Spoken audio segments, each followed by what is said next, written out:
अर्ध घुमंतु जो लोग हैं, समाज के लोग हैं, पूरे देश भर के लिए और अलग अलग सब जितने संगठन थे उन संगठनों को एक जगह पे लाके उसका एक फेडरेशन बनाया है। 22 राज्यों के लोगों ने मिलकर उसको 14 और 15 मार्च को नया नाम देके ये किया है। और इसमें दो कन्वीनर हैं, एक तो एकेडमिक डिपार्टमेंट संभालने वाले, उसका कन्वीनर मैं हूँ, और दूसरे जो एक एजुकेशनल ये बाजू देखेंगे उसके कन्वीनर लाल सिंह जी राय का है। आज लाल सिंह जी राय का जो राजस्थान में आंदोलन कर रहे हैं वो हमारे फेडरेशन के ही कन्वीनर हैं। तो हमने महाराष्ट्र में पहले 5 अक्टूबर 2025 को जालना जिले के अंबड़ से ये शुरुआत की थी। वहाँ महाराष्ट्र के कम से कम 100 लोग इकट्ठा हुए थे, हर एक कास्ट के कम से कम 22 कास्ट के लोग इकट्ठा हुए थे 32 कास्ट में से। तो उन्होंने ये डिसाइड किया कि हमारा एक जन जागरण होना चाहिए, और हमने 2 इशू हाथ में लिए थे। एक तो हमारी जाति न्याय जनगणना होनी चाहिए, और दूसरी हमें कॉन्स्टिट्यूशनल सेफगार्ड मिलने के लिए SC ST जैसा तत्सम, या ST में हमें रिजर्वेशन दीजिए या ST में दीजिए, क्योंकि हम ओरिजिनल ट्राइब हैं, इस देश के रहने वाले मूल के हम हैं, मूल निवासी है।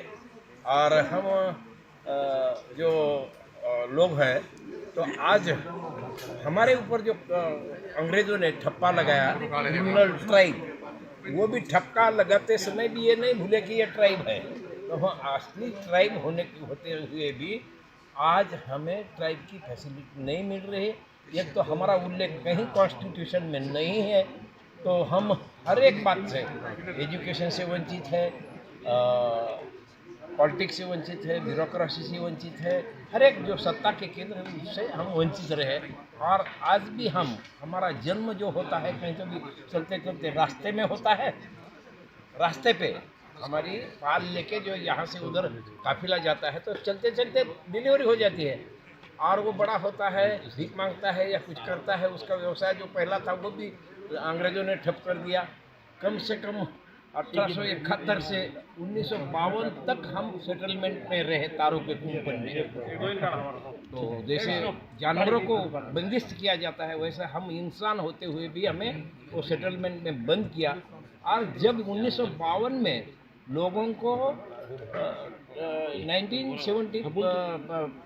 1947 में इंडिपेंडेंस मिला ना, मगर हमें 5 साल बाद में 1952 को मिला। तो क्या उसको स्वतंत्र बोलेंगे? हम स्वतंत्र नहीं बोलते। वहाँ पंतप्रधान आए और जेलों का गेट खोला और आप चले जाओ किधर भी, और उन्होंने कबूतर उड़ाए कि आप आज से आप आज़ाद हो। ये बंदोबस्त नहीं किया कि आप जाओगे तो कहाँ रहोगे, क्या खाओगे, कहाँ पढ़ोगे, आपका कुछ नहीं, ऐसे ही छोड़ दिया। राम भरोसे जिसको बोलते हैं वैसा छोड़ दिया, और आज तक वैसे ही लोग भटक रहे हैं। तो हम कहाँ हैं? इस देश में रहने वाले हम नागरिक करके भी हमें सर्टिफिकेट नहीं मिलता है। ये हमारी अवस्था है। तो इसके बारे में जो कुछ हम पढ़े लिखे लोग हैं, इन लोगों ने थोड़ा सा सोचा, और फिर महाराष्ट्र को पहले जगाने के लिए हमारे महाराष्ट्र में 14 जाति DT की है और 28 जाति NT की है। इन लोगों को जगाने के लिए हमने कंटिन्यूस जूम मीटिंग पे 42 डेज का सीरीज चलाया, और देश के कम से कम 130 लोगों को बुला के, जो रिसर्च स्कॉलर है, जो हमारे बुद्धिजीवी लोग हैं, ऐसे लोगों को बुलाकर उनसे मार्गदर्शन दिया, संशोधन किया लोगों ने, और ये 42 डेज चला। उसके बाद हमने उसको कंक्लूड करने के लिए 2 दिन का सेमिनार रखा पुणे में 10 और 11 जनवरी को। उस सेमिनार में भी 10 सब्जेक्ट रखे इन समाज से कंसर्न, और उसके ऊपर उनका मार्गदर्शन लिया। तो 30 लोगों ने मार्गदर्शन दिया।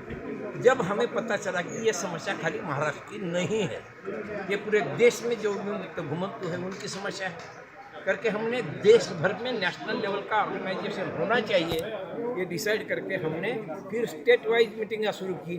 कम से कम 35 दिन हमने कंटिन्यूस लेक्चरर सीरीज चलाई, जिसमें उस स्टेट के 3-3 लोग हर रोज बोलते थे, मार्गदर्शन करते थे। और इन लोगों को 35 डेज का ये होने के बाद हमने 2 दिन का फिर से कॉन्फ्रेंस रखा दिल्ली में 14 और 15 मार्च। सर, आज कौन कौन से निमंत्रित संगठन यहाँ आए हुए थे? आज के प्रोग्राम के बारे में क्या बताएं? आज के प्रोग्राम तो मेरी बात थोड़ी सी पूरी होने दीजिए तो बहुत अच्छा रहेगा। तो दिल्ली में हमने क्या किया, 2 दिन सेमिनार भी लिया, कम से कम 25 इलेक्ट्रॉनिक मीडिया, प्रिंट मीडिया के लोगों को लेके प्रेस कॉन्फ्रेंस की। उसका आवाज़ इतना पूरे देश भर में गया। मेन स्ट्रीम के जो मीडिया है उन्होंने अच्छी तरह से प्रकाशित किया।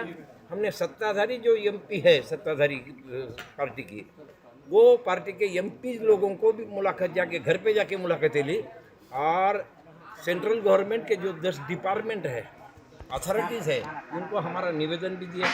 इतना ही नहीं, लास्ट में हमने जो अपोजिशन लीडर है राहुल गांधी, उनकी मुलाकात लेकर कम से कम 2.5 घंटे उनके साथ बातें की। और इसका इफेक्ट ये हुआ, आज सत्ताधारी लोग भी डीएनटी का अधिवेशन ले रहे हैं खुद होके, और जो विरोधी अपोजिशन पार्टी के लीडर है वो भी ले रहे हैं। तो कम से कम हमारी कोई तो नोन तो ले रहा है ना। तो ये हुआ, और उसके बाद हमने ये महाराष्ट्र में के डीटीएनटी के जो लोग चुन के आए हैं, नगर पालिका, नगर पंचायत, महानगर पालिका, जिला परिषद, पंचायत समिति, ऐसे कम से कम 480 से ज़्यादा है लोग। तो उनका सत्कार हमने रखे थे, मगर वो लोगों को इतनी जागृति नहीं है कि हमें जाना चाहिए ये करके। तो बहुत गिने चुने लोग आए, मगर इसके लिए हमने बहुत सारे मेहमानों को हर एक इसमें से निमंत्रण किए थे, मगर यहाँ कम लोग आए। तो इसके पीछे भी कुछ षड्यंत्र था। लोगों को ऐसा बहकाया गया, अरे ये तो बंजारा समाज का है, और बंजारा समाज वालों को ऐसा बहकाया गया कि ये तो डीएनटी का है। तो जो कॉपरेशन होना चाहिए वो एक दूसरे को होने नहीं दिया। फिर भी हम हिम्मत हारने वाले नहीं हैं, हम चैलेंज एक्सेप्ट करेंगे।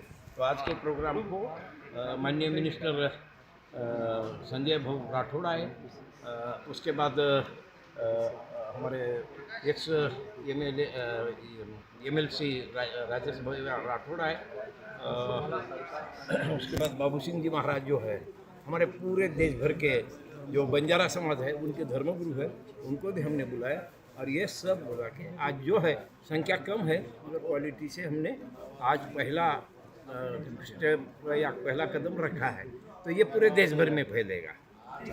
आज राजस्थान में आंदोलन चल रहा है, गुजरात में भी शुरू हो गया है, मध्य प्रदेश में भी चल रहा है, ये देश भर फैलेगा।